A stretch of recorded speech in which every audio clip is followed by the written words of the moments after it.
Madam President, I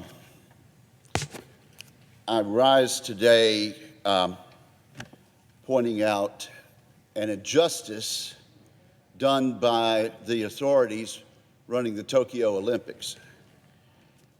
This morning, Americans learned the news that Sam Kendricks, an American double world champion pole vaulter from Oxford, Mississippi, has been shut out of competing at the Tokyo Olympics after a positive COVID-19 test today. Almost certainly a false positive COVID-19 test.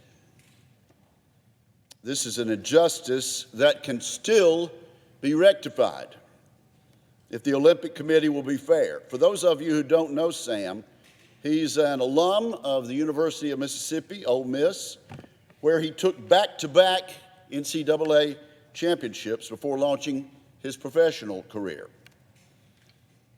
He won the U.S. Olympic trials in 2016 and went on to the Rio Olympics, where he took home the bronze medal. But then again, you probably do remember Sam Hendricks. He's the pole vaulter who stopped mid-run in the 2016 Olympics to stand and salute for his national anthem.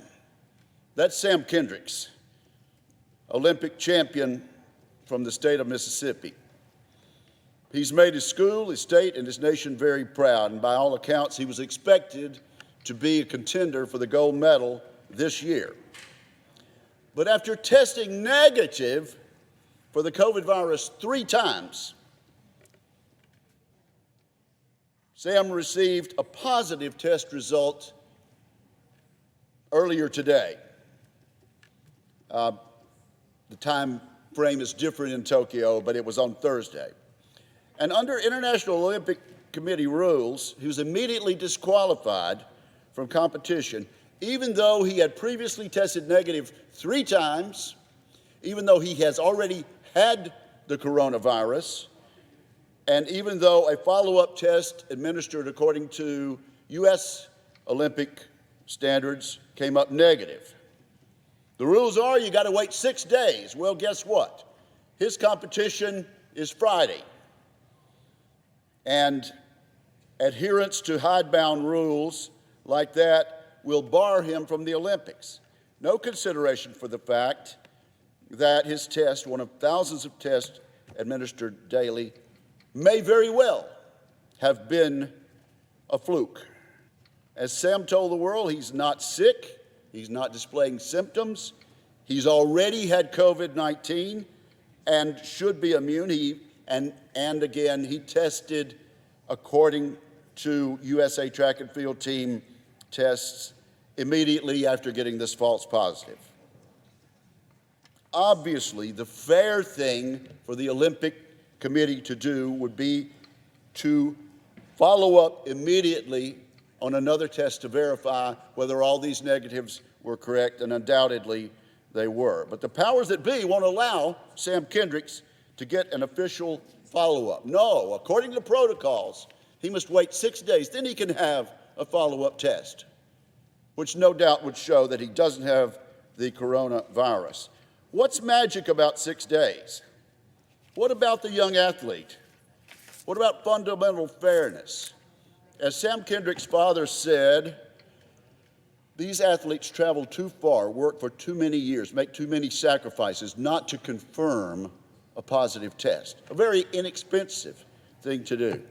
I agree with Mr. Kendricks. These athletes should be given a confirming test, one test to minimize the chances of a false positive. But that's not the way the Olympic authorities in Japan see it. My question is this, Mr. President: what is the health risk of a follow-up test?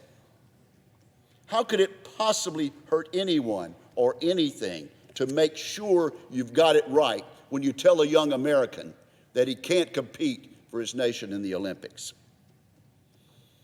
So, Mr. President, I say I'm not just disappointed, I am outraged. Outraged that a young athlete is unfairly missing out on his chance to show his talent to the world and to win a gold medal on behalf of his country. Aghast that a proud global tradition like the Olympics, a celebration of sport, competition, and international cooperation, has been reduced to testing protocols, rigid rules that are fundamentally unfair, inflexible rules that assume there's no such thing as a false positive. I send my best wishes and congratulations to Sam Kendrick and his family for the good grace they have displayed in the face of this unfair and pointless disqualification. And allow me to state emphatically that I'm not willing to be so gracious. If this action stands, and I hope it will not stand, this hidebound decision by the decision makers at Tokyo should make them ashamed of themselves. Mr. President, it's not too late. Even today, it's Friday morning in Tokyo. Even today, the Olympic Committee can use common sense and fairness. It's Friday morning in Tokyo. When the sun comes up, give Sam Kendricks a confirming test and allow this young man to represent his country. And I yield the floor.